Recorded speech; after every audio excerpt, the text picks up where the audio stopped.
Hello everyone, welcome back to Talk Fluent. We're so happy you're here with us today. Whether you're listening on your way to work, relaxing at home, or practicing your English during a study break, you've picked the perfect episode. Today's challenge is going to be fun, practical, and maybe even a little surprising. Hey everyone, it's great to have you back. You know, so many English learners say, I think my English is pretty good. But when they hear real conversations between native speakers, they suddenly lose confidence. If that sounds familiar, don't worry, you're definitely not alone. I know exactly what you mean. Last week I met someone who could explain grammar perfectly but froze when ordering coffee in English. It reminded me that real English isn't just about rules. It's about understanding, reacting, and speaking naturally in everyday situations. That's exactly what today's episode is all about. We're going to test your English with real-life examples, quick questions, and situations that native speakers use every single day. By the end, you'll have a much better idea of your current level and what you should practice next. You'll also learn why some answers sound natural while others sound a little strange. We'll explain everything in simple English, give you practical tips, and help you build confidence one step at a time. Before we jump in, we have a question for you. What level do you think your English is right now? Beginner, intermediate, advanced, or fluent? Leave your answer in the comments before taking today's challenge. It'll be fun to compare your guess with your final score. And if you're enjoying these lessons and want more real American English, don't forget to like this video and subscribe to Talk Fluent. Every week we're here to help you sound more natural and speak with confidence. All right, grab a notebook if you'd like, get ready to think in English, and let's jump into today's challenge. Before we start the questions, here's an important idea. Knowing English isn't just about memorizing vocabulary. Real fluency means understanding grammar, choosing natural expressions, and reacting quickly in conversations. A simple sentence structure is subject plus verb plus object. For example, I drink coffee, she likes music, they watch movies. This structure is one of the first things learners study, but native speakers build thousands of conversations from it every day. Let's look at a few examples. I love this song. My brother plays soccer every weekend. We need more time. They bought a new car yesterday. She doesn't like spicy food. All of these sentences are simple, clear, and completely natural. Now think about your own life. Can you say, I wake up at 7? Can you say, I usually cook dinner? Can you say, I watch YouTube before bed? If you can make simple sentences about your daily routine without translating from your first language, you're already building an important foundation. Here's your first mini test, which sounds more natural. A, I very like coffee. B, I really like coffee. If you picked B, great job. English uses adverbs differently than many other languages, and really like is the natural expression. Here's another one. Subject plus don't plus base verb plus object. I don't eat breakfast. She doesn't drive. We don't watch much TV. Negative sentences are just as important as positive ones because real conversations include opinions, preferences, and disagreements. Can you make your own negative sentence right now? Say it out loud. Maybe it's I don't like cold weather, or I don't drink soda, or I don't work on Sundays. Now write your sentence in the comments so everyone can practice together. Excellent. Here's another challenge. Complete this sentence. My best friend English every day. Is it study or studies? If you answered studies, you're correct because the subject is singular. Little grammar details like this make your English sound much more polished and natural. And remember, fluency isn't about speaking fast. It's about choosing the right words naturally and confidently. Master the basics, and every advanced skill becomes easier to learn. All right, now that we've talked about building simple, correct sentences, let's take your English one step further. Real conversations aren't just about grammar. They're about choosing words that fit the situation. That's what makes someone sound natural. Exactly, native speakers often know several ways to say the same thing. Instead of saying I'm happy, they might say I'm excited, I'm thrilled, I'm pretty happy, or I'm feeling great. The meaning changes a little depending on the situation and emotion. Imagine your friend tells you they got their dream job. You could say, that's nice, but a native speaker is more likely to say, that's awesome, or no way, that's amazing. Those expressions show more emotion and make the conversation feel alive. Here's another example. Someone asks how your weekend was. Formal, it was very enjoyable. Informal, it was great. Even more casual, it was awesome. You'll hear the casual versions much more often in everyday American English. Let's try a quick dialogue. I say, I finally finished my project. You reply, congratulations, that's correct, but you could also say nice job, or good for you, or that's great news. English gives you many choices, and learning several expressions makes your conversations much more interesting. Here's another situation. Your friend says, I'm really tired. You could answer, you should get some rest. Or casually, yeah, you look exhausted, go get some sleep. Both are correct, but the second one sounds more conversational. Now let's compare formal and informal English. Formal, I apologize for being late. Informal, sorry I'm late. Formal, I appreciate your assistance. Informal, thanks for your help. Most daily conversations use the informal versions because they're shorter and friendlier. Here's a quick practice activity. Imagine someone drops their phone but it doesn't break. Would you say, option A, fortunately your electronic device remained undamaged? Option B, wow, you're lucky. It didn't break. Most native speakers would naturally choose option B. Here's another practice challenge. Your coworker brings donuts to the office. Would you say, thank you very much for providing these delicious pastries? Or, thanks, these look so good. The second one sounds much more natural in everyday life. First tip, learn phrases instead of single words. For example, don't only memorize make. Learn make friends, make a mistake, make dinner, and make progress. Second tip, listen to real conversations in movies, podcasts, and interviews. Notice which expressions people repeat. Third tip, practice speaking every day, even if it's only for 5 minutes. Small habits create big improvements over time.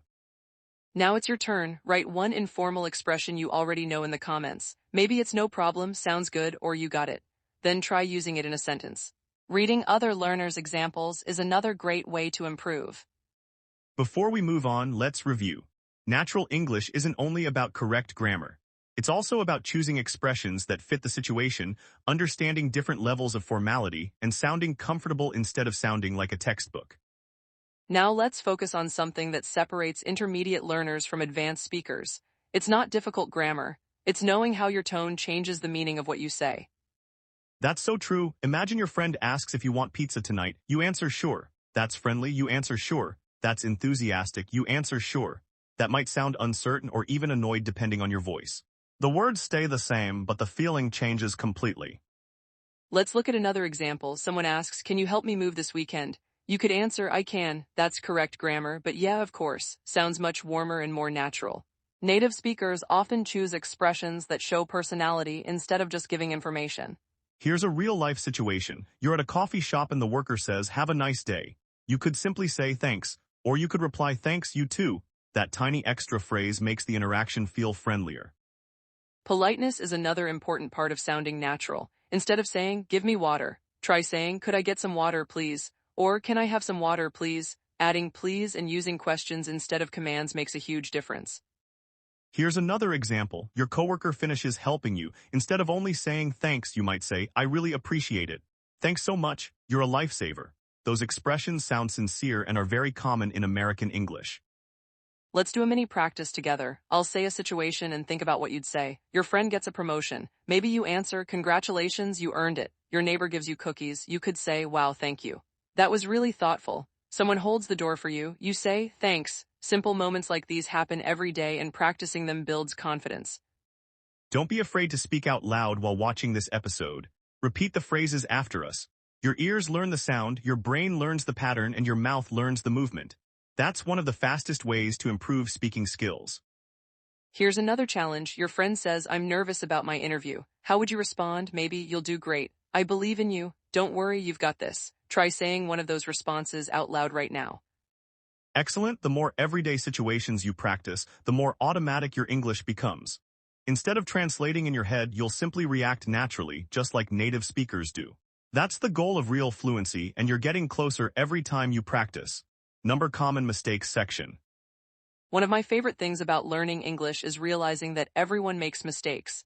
Seriously, even native speakers mix things up sometimes. So if you've ever felt embarrassed after saying something wrong, you're in good company. Absolutely. Today we're going to look at some of the most common mistakes English learners make and show you how to fix them. Once you know these patterns, your English will sound much more natural. Mistake number 1, forgetting the third person S incorrect. She work every day. Correct, she works every day. This happens because many languages don't change the verb for different subjects. In English, singular subjects like he, she, and it usually need that extra S in the present simple. Let's practice. Wrong, my brother plays soccer. Right, my brother plays soccer. Wrong, the dog eat quickly. Right, the dog eats quickly. Try making your own sentence using he or she and remember the S. Mistake number 2, translating directly from your first language. Someone might say, I have 25 years. But in English we say, I am 25 years old. Languages have different structures, so translating word for word often creates unnatural sentences. Here are more examples. Wrong, I have hunger. Correct, I'm hungry. Wrong, I have cold. Correct, I'm cold. Native speakers usually use adjectives in these situations instead of have. Mistake number 3, using the wrong preposition. You might hear learners say, I'm married with Sarah. The natural sentence is, I'm married to Sarah. Prepositions don't always follow logical rules, so it's better to learn them as complete phrases. Another example, wrong, good in English. Correct, good at English. Wrong, interested on music. Correct, interested in music. Practice these combinations until they become automatic. Mistake number 4, using overly formal English in casual conversations. Imagine your friend asks if you want to watch a movie. You answer, I would be delighted to participate. That's grammatically correct, but it sounds much too formal. Most people would simply say, sure, or sounds good. Here's a funny example. Someone offers you pizza. Instead of saying, I gratefully accept your generous offer, just say, awesome, thanks. Simple, friendly language usually sounds more natural than complicated expressions. Here's your practice challenge. Correct these sentences. He don't like coffee. I have 18 years. They goes to school. Write your corrected versions in the comments and compare them with other learners. Remember, mistakes are proof that you're learning. Every correction helps you move one step closer to fluency. Exactly, don't wait until you're perfect to start speaking. Speak now, learn from your mistakes, and keep improving. That's how confident English speakers are made. It's time for our Choose the Correct Sentence challenge. Listen carefully and decide which option sounds more natural. Situation 1. Option A, I am understanding you. Option B, I understand you. Which one would you choose? The correct answer is option B. Verbs like understand, know, and believe usually aren't used in the continuous form. Situation 2. Option A, can I have some water, please? Option B, give me water. Both might communicate your message, but option A is much more polite and natural. Situation 3. Option A, I'm looking forward to seeing you. Option B, I'm looking forward to see you. The correct answer is option A because to is part of the expression look forward to, and it's followed by a verb ending in ing. Situation 4. Option A, I did my homework yesterday. Option B, I have done my homework yesterday. Option A is correct because yesterday goes with the simple past. Situation 5. Option A, that movie was pretty good. Option B, that motion picture was highly satisfactory. Native speakers almost always choose option A in casual conversation because it's shorter and more natural. Now try changing the tone. Instead of thanks, say thanks so much. Instead of okay, say sounds good. Instead of yes, say absolutely. Small changes like these make your English sound warmer and more expressive. We'd love to see your creativity. Write one sentence using today's vocabulary or expressions in the comments. Even better, reply to another learner and keep the conversation going in English. And don't worry about making mistakes. Real conversations aren't about perfection. They're about connecting with people and communicating your ideas clearly. Wow, what a great session. Today you challenged yourself with real English, reviewed important grammar, learned natural expressions, practiced everyday conversations, and discovered common mistakes to avoid. That's a huge step toward becoming a more confident speaker. Let's quickly review the 3 biggest ideas from today's lesson. First, build strong sentences using simple structures. Second, choose natural expressions that fit real conversations. Third, pay attention to tone, politeness, and context, because they help your English sound authentic. Remember, fluency doesn't happen overnight. Every conversation, every mistake, and every minute of practice helps you improve. If you keep showing up and using English every day, you'll be amazed at your progress a few months from now. Before we go, here's one last question. After today's challenge, how would you rate your English level now? Did you surprise yourself? Let us know in the comments and tell us which question was the hardest for you. Your answer might help another learner around the world. If you enjoyed today's episode, don't forget to like this video, share it with a friend who's learning English, leave a comment with your score, and subscribe to Talk Fluent for more practical lessons that help you speak like a real native speaker. Thank you so much for spending your time with us today. Keep practicing, keep speaking, and most importantly, keep believing in yourself. Every word you say is another step forward. Take care, stay motivated, and we'll see you next time.